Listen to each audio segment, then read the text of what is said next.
kind of briefly introduce Deja, and I'll let her take over from there.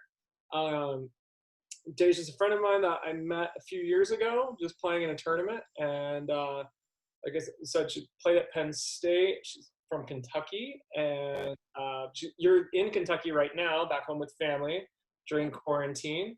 And then, you know, you're engaged as well, right?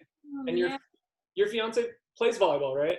That's what I remember. He played volleyball and then transitioned after that to become a physio. Oh, okay, cool. And that's how you met, through volleyball, right? Yeah. Okay. All right. Well, that's kind of it. I think a lot of you guys should have sent her questions, but feel free to ask them if you did not. So if any follow-ups or anything like that. And like the previous week, because I have the free version of Zoom, the call will end after 40 minutes. But if we're like in the middle of it, I can restart it, and then we'll go up to another 40 minutes, and then we're free to go. Okay?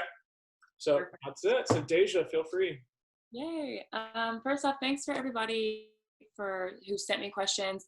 Just kind of makes it a little bit easier to kind of start off. So I kind of will start with some of those. A little bit more about my background. So I started playing volleyball when I was 14.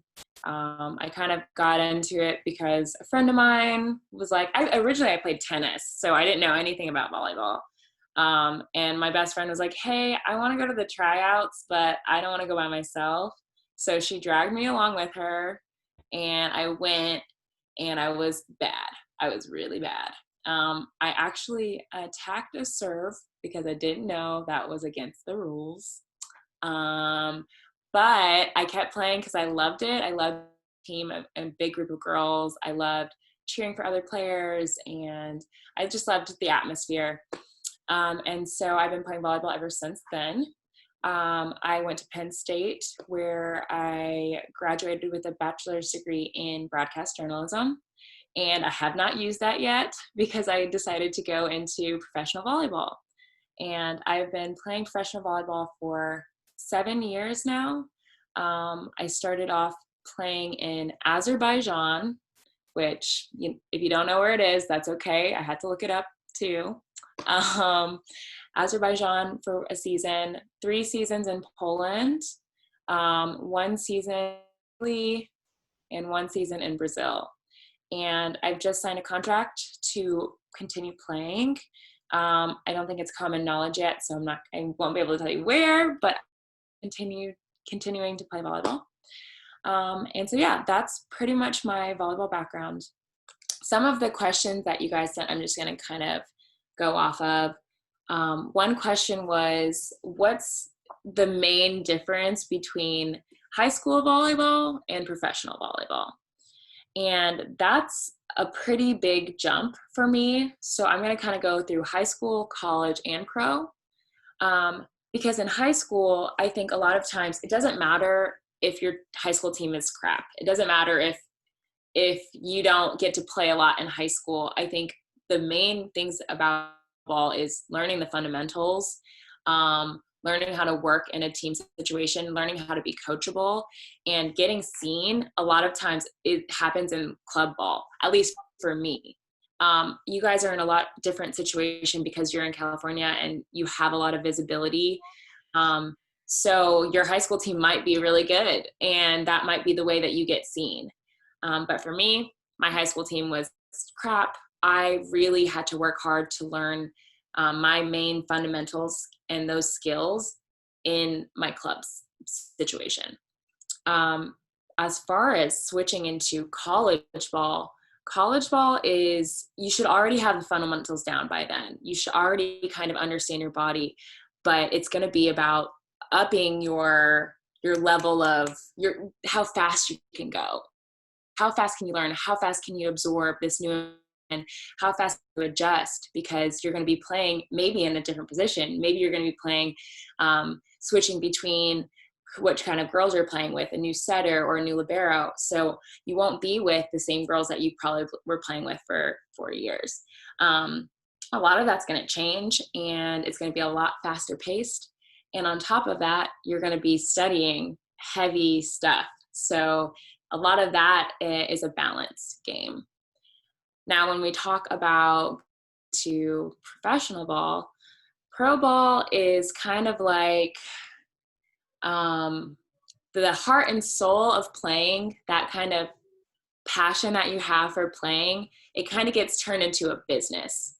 So at that point, showing up for practice is your job. So being prepared means eating, resting well, keeping your body in shape. That's your job. So it kind of turns a lot of the fun of playing volleyball into a drive and a passion that's more business-based. I think it's really cool because you can use that business to your advantage.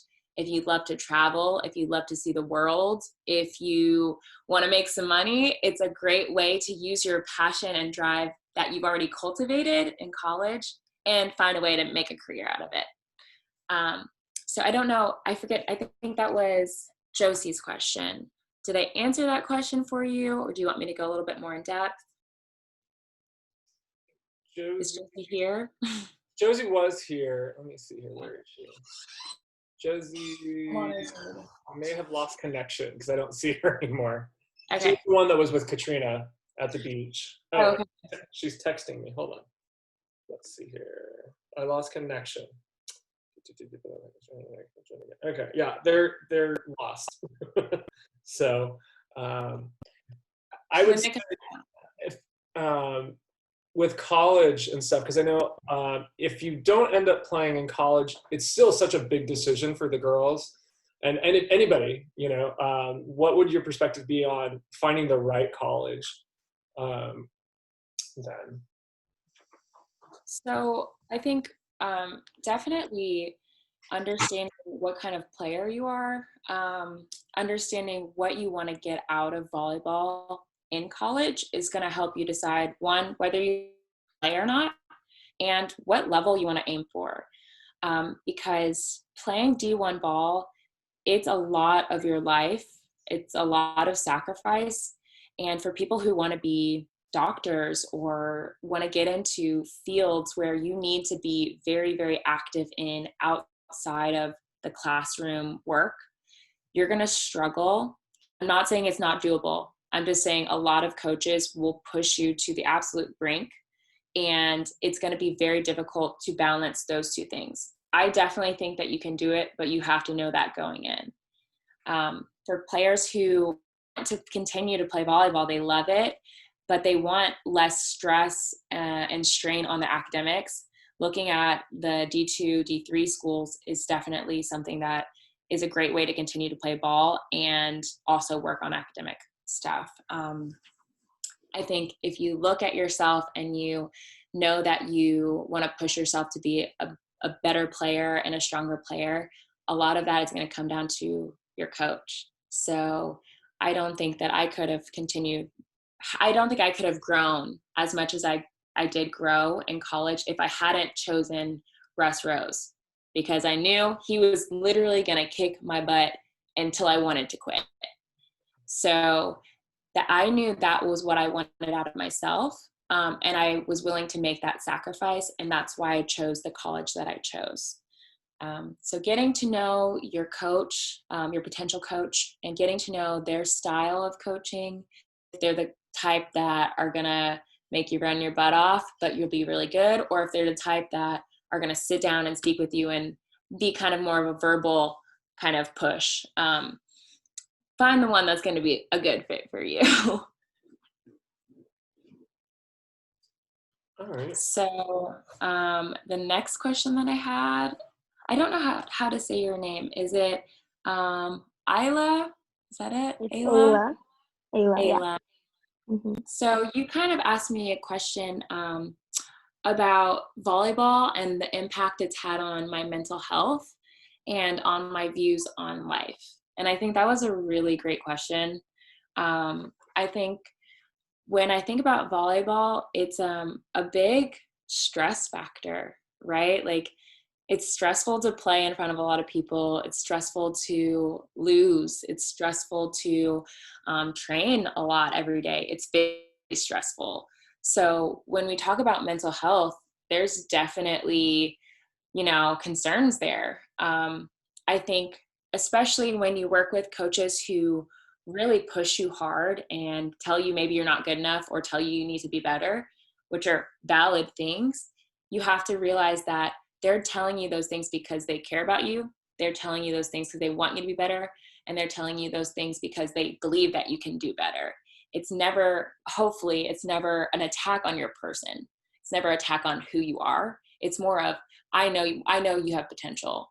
So I've always struggled with dealing with the stress of everything. And if you guys don't know, I have alopecia, which is why I'm bald. So alopecia is basically where when you get stressed, you lose little tiny spots of hair on your head. And so I have a lot of curly hair, and I had alopecia since I was 12 years old. But my hair would cover up those little spots, so nobody ever knew I had it. But as I continued to play, my hair would go back eventually. Like, I would get shots and my hair would go back. And I'd get a spot every once in a while. But playing in Italy, the shots that I was getting, that medicine wasn't allowed to be taken during volleyball. And so one little spot turned into like a massive spot back here. And I was so stressed about volleyball, about the spot of my hair showing, that I couldn't, it was too much for me. Mentally, I was like at a breaking point.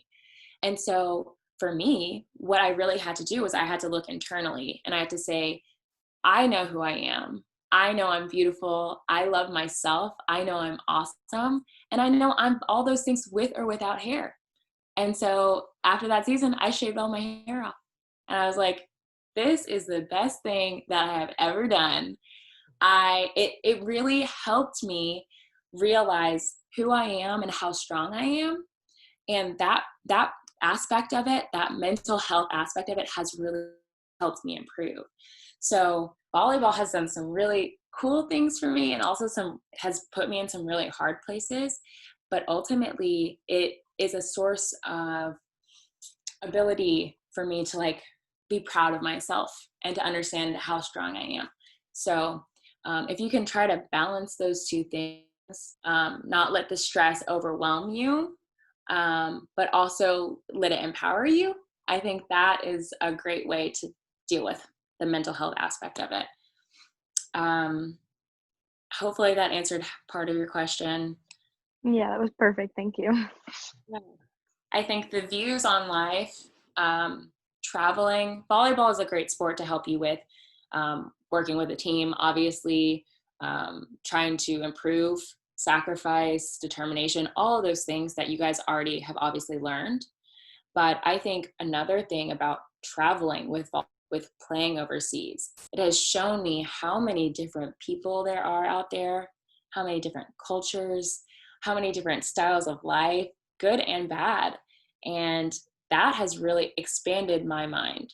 So for who, like, if you live in the same place your whole life, if you've been around the same friends your whole life, if there's not a lot of diversity in where you live or who you see every day, volleyball can be a great way for you to reach out to different people, people who look different experiences from you, who come from different backgrounds, religions, races, everything. And it can be a great way to reach out and understand people better, which is ultimately what we all need to do to make the world a better place. So if you can find a way to do that, I think you'll have a better, more open worldview. Thank you so much. That was amazing. Okay, good. Perfect answer. Let's see. I have one more question from, is it Lucia? Or did I say it? Lucia, are you there? Yeah, Lucia. Okay. Okay. So your question was based on major obstacles that I faced during volleyball, and also you had 3 really good questions. Okay, so the first one was major obstacles. The second one was how do you play, like how do you balance being a player that's on the bench? And the third was how do you balance competitiveness with being considerate? Which these are outstanding questions. So I'm going to start with the competitiveness one because I think this is something that I really care about, because you wouldn't know it by looking at my smiling face, but I'm hella competitive. I always, every time I step on that court, even if I'm the smallest outside hitter or my team is not doing hot or the other squad has Olympic golds, I don't care. Walking on that true. True. I'm walking on that court and I believe that I'm going to win. I believe my team is going to win and we're going to fight and we're going to do it. So that, to me, that's competitiveness. And that has nothing to do with how I treat my teammates. That has nothing to do with how I treat the other team. That competitiveness is inside of me, and it's a belief and it's a drive. So I can smile and say, good luck across the net, and I'm being considerate, but I'm still being hella competitive. So it's especially with teammates. So I don't know how much you guys know about Penn State volleyball, but my class was the biggest recruiting class like ever to go into Penn State volleyball. We had 9 freshmen coming in. So 9 girls who were the cream of the crop from wherever they were from, all over the nation. We all went in and we knew immediately, okay, not all of us are going to play.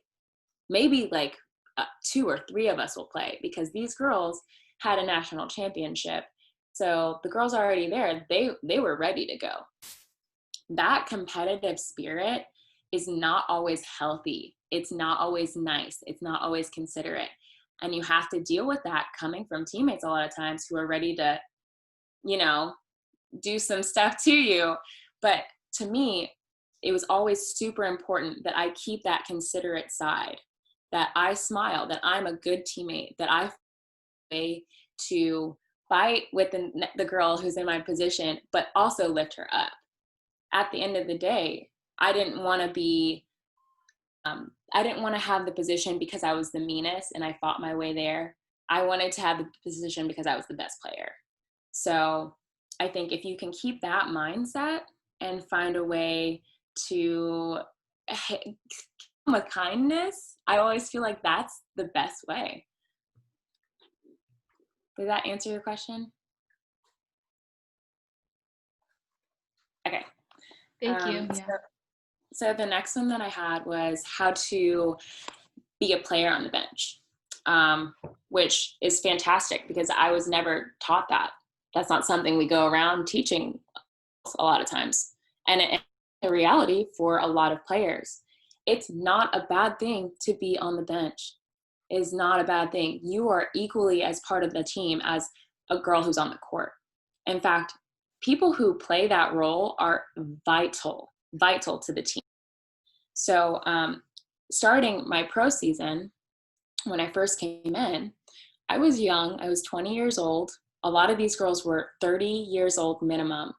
They were very good, very, very good. But I was also good. So I knew I had something to contribute, even though I wasn't really getting any playing time at all. So every day in practice, it was my job to be on the B side, to kick the butts of the A side. Because if I wasn't playing well, then training well, and even though they were winning in practice, they weren't prepared for the game. So if I slack, they slack, and at the end of the day, our team is not winning. So being that kind of player, having that mentality that I'm fighting to make my team a better team, my teammates better teammates, that's a huge deal. So on top of that, when you're in a game situation, in Poland, I was supposed to come in because the older girl, she was like 38, which is very old for volleyball standards. She was the coach, she was the captain. So she always started the match. But I knew in my head, after the beginning of the second set, she was going to be tired and she was going to have to be subbed out. So every game I warmed up hard. I was cool and calm on the bench. I was cheering for her. I was cheering for my team, but I stayed warm. I watched what the players were doing on the court. I knew every single scout that it's really hard to see while you're playing, but from the outside, I watched all of those things. I was taking mental notes, and I was staying energized because I knew I was going to go in. And so that kept the energy level high with the other girls on the bench. So we were always cheering. We were always giving feedback to our girls. And at the same time, when the coach looked at me, I was ready. I was like, I made eye contact with him all the time. So he knew I was ready to go in. And I would come in, I would do my job, and I would finish the game. And that's the way to be a teammate. That's the way to be a player on the bench. My role was equally as vital as the girl who started. So those are kind of ways to balance. It doesn't feel great to not start. Nobody likes to not start, but you have to understand that you still have a high level of value. So hopefully that got that one. And the last one that I had written down were some major obstacles that I faced playing volleyball.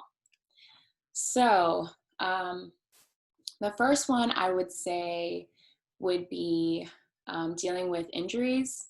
I think that's something that a lot of us have been through, and hopefully you never have to go through it, but it's kind of inevitable. It just comes with the job.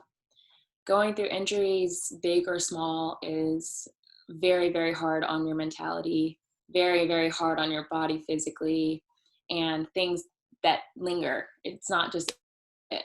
So I've torn meniscuses, I've rolled ankles several times, broken pinky, concussion. I've had several injuries, and I think every single one has taught me something different. The biggest lesson that I've learned is that at the end of the day, you have to listen to your body. Really, your body's giving you vital information. So when something hurts, it's not right, you have to speak up and need to say something. We do go through a lot of things with the mentality of, I got to push through. But we all know the difference between sore and pain. And those two things, sore, you'll be fine. Sore is, I got my butt kicked, I'll recover in the next 2 or 3 days. Is something where it's waking you at night. It's waking you up at night and it just doesn't feel right. So knowing those two things, knowing what your body is telling you, it's going to prolong your career. Definitely going to keep you in a safe space.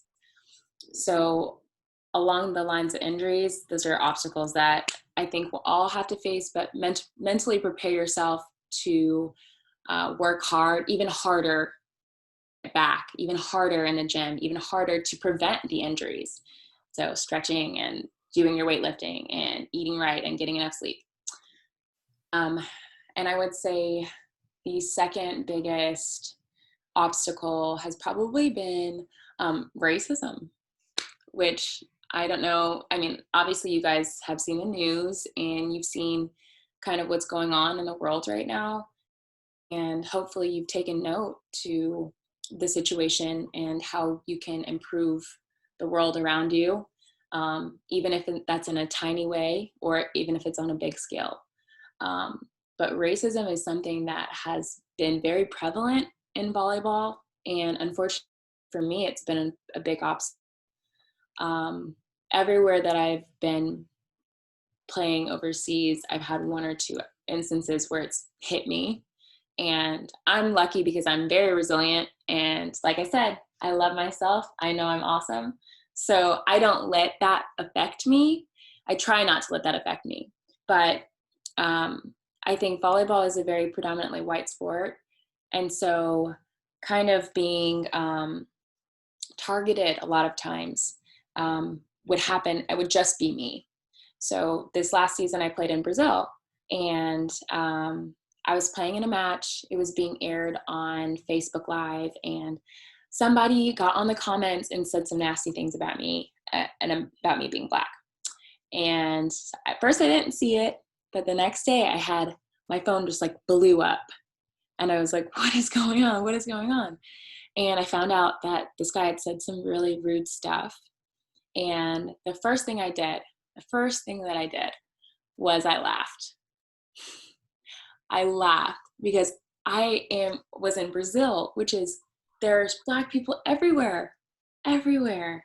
I laughed. I was like, how is this happening here? And I was stunned. And then the second thing I was mad.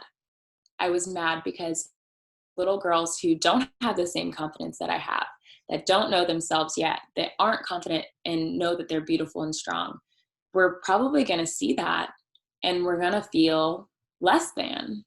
They were going to feel bad. And even though I feel bad, I knew I needed to stand up and say something.